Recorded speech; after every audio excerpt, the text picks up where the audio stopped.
এত বড় বেইমানি দাদা করতে পারলো এটা আমার সাথে? না না, একদমই এরকম কোনো সিনেমাটিক ডায়লগ আমি দেবো না। কারণ আমি ওই কথায় আছে না, হাতে না মেরে পাতে মারা, আমি ওটাই বিশ্বাসী।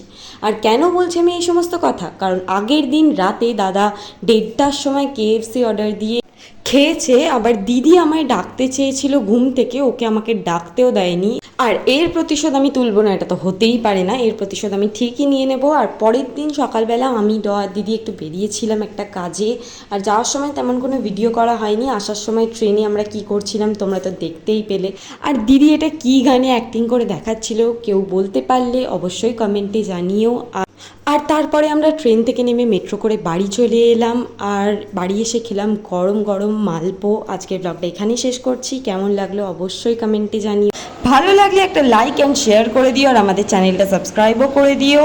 আর আজকের ব্লগটা এখানেই শেষ করছি, দেখা হবে পরের ব্লগে।